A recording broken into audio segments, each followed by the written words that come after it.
Ele não sabia. Gilberto discursava empolgado. Abaixo, um grupo sugava através dos olhos, mais que dos ouvidos, cada uma das suas palavras a repercutir em seus membros.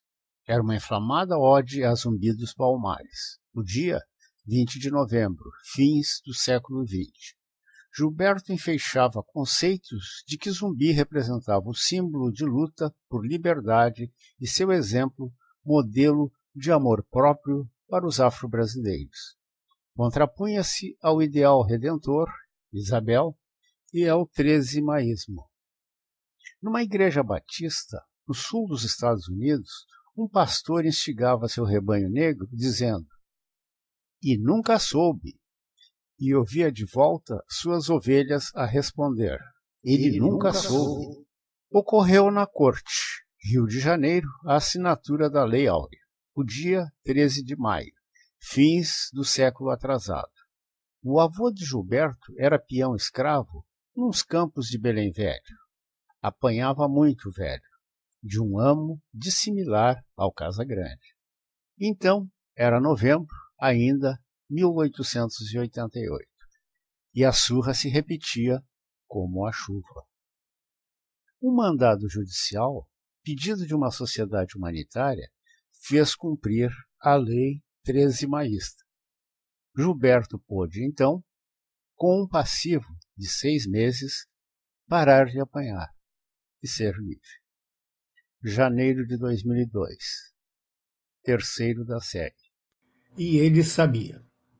Antônio nasceu numa cidade de porte médio, 100 mil habitantes, no interior do Rio Grande do Sul. Seus pais eram modestos chacareiros, labutavam de sol a sol para manter a família. Plantavam hortícolas de sobrevivência que consumiam e o pobre excedente, João, pai de Antônio, vendia de porta a porta.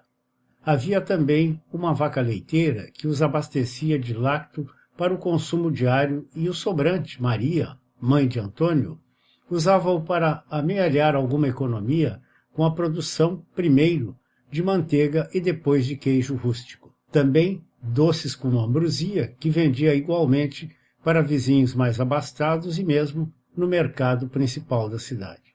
A vida simples e dura dos pais de Antônio era marcada por uma angústia constante: educar seu filho, dar-lhe um futuro melhor do que aquele de o turno sofrer. Assim, logo que Antônio completou 7 anos, João tratou de dirigir-se à cidade. Seu lote ficava na área periférica, a fim de matricular o filho no grupo escolar. Foi bem recebido, João, pela professora secretária, que o conhecia e admirava o trabalho que desenvolvia, enfrentando muitas dificuldades. Gostava das ambrosias de Maria e os aipins e abóboras que lhe chegavam às mãos, compradas diretamente do chacareiro. Saiu do grupo escolar com uns papéis que significavam a matrícula de Antônio no primeiro ano do curso primário. Iria, seu filho, aprender a ler e escrever. Quem sabe, um dia, não seria um médico ou um advogado?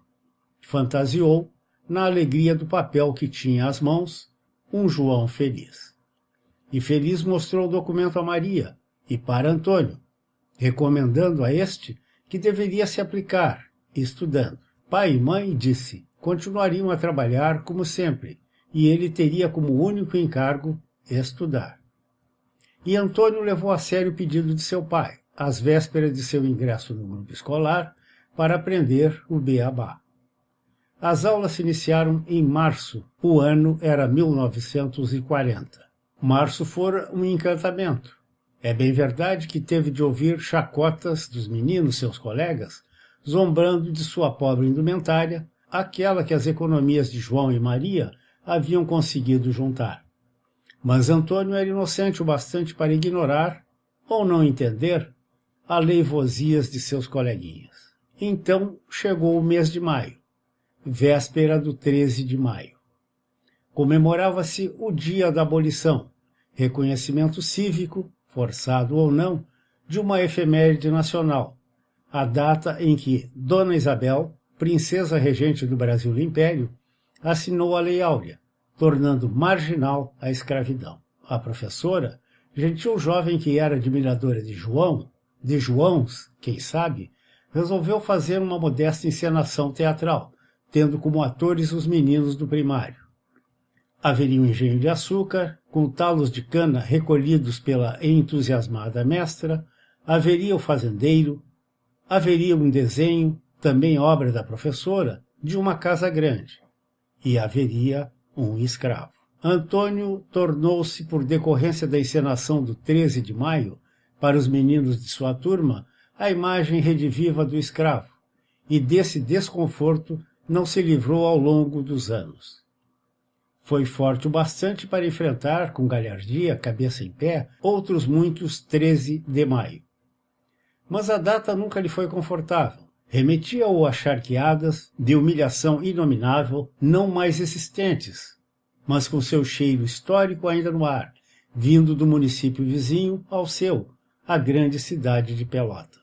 Já advogado, jovem advogado, perguntava-se que benefício teria trazido a Lei Áurea. Sua experiência de vida dizia-lhe que o ato redentor de Isabel, enfim, fizera purificar, à margem da estrada do desenvolvimento do país, multidões de ex-escravos e seus descendentes.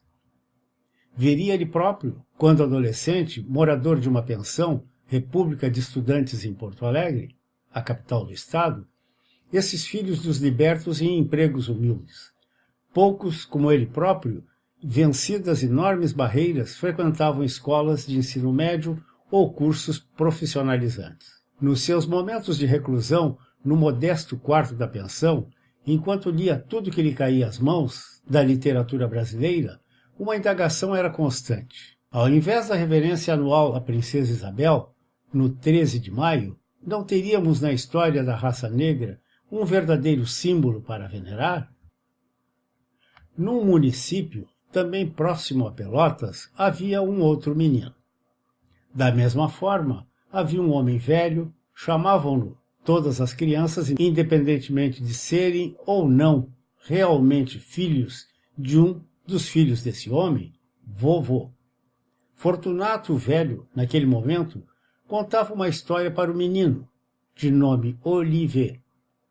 A história era singela, das muitas que narrava, cujas raízes assentavam-se no imaginário fértil dos povos de onde viera, e que tinham como tradição milenar a cultura de passar-se, de forma oral, de geração para geração. Falava de uma disputa entre uma tartaruga e um lagarto. Porém, visita na casa de vovô, Olivier intrigara-se com uma imagem que estava depositada sobre um singelo aparador, repositório de um copo de água com uma flor sempre fresca, a fotografia em sépia, com moldura modesta, mas bem cuidada, de um negro, aparentemente baixo, sentado num trono, vestido como um militar. Esse homem, Olivier lembraria mais tarde, já adulto, tinha a mesma feição de Fortunato, com a diferença que este usava a barba completamente branca e os cabelos apenas ficando grisalhos. O da fotografia tinha a cara redonda, onde a boca parecia sumir em meio à barba cerrada, bem aparada e bigodes pretos, um nariz adelgaçado que terminavam em marcantes, por espessas, sobrancelhas. Esta amparava uma testa ampla que só encontrava cabelos altos, crespos e bastos, pouco além do início do couro cabeludo. Anos adiante, talvez misturando recordações da infância com imagens de atualidade, concluiu ser o homem do retrato de pele azeitonada. Olhando perdido, certa feita, para o homem da fotografia, um imperador, Olivier foi interrompido por Fortunato, que falou algo que ele guardou, qual uma pétala de rosa num livro estimado. Disse o vovô, um ex-escravo agrícola, que aprendeu a ler e escrever por si mesmo, com os livros que seu dono, um liberal, os deixava manusear. Disse: os seres humanos necessitam ter seus ídolos, e melhor que lhes sejam semelhantes. A frase singela, mas uma máxima para o menino, guardou-a como algo imorredouro.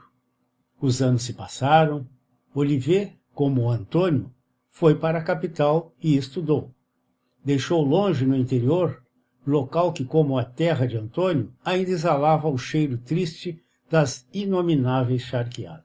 Jovem com um ideal, que externava através da poesia, transformou em cruzada a busca por aquilo que, lá na infância, vovô Fortunato lhe dissera. Encontrou Zumbi dos Palmares que, enfim, viu transformado como Tiradentes num dos heróis da nacionalidade brasileira. Mas nem por isso deixou de entender o 13 de maio e a relevância do ato de Dona Isabel ao lembrar que lá na sua terra, como em inúmeros sítios Brasil lá fora, incontáveis foram aqueles que, se não conseguiram o apoio devido pelo governo para enfrentar um novo mundo que tardiamente despontava, ao menos deixaram de ser considerados legalmente como res, como coisa. Pensou adequadamente na palavra latina. Primeiro rascunho, em Maceió, 11 de janeiro de 2013.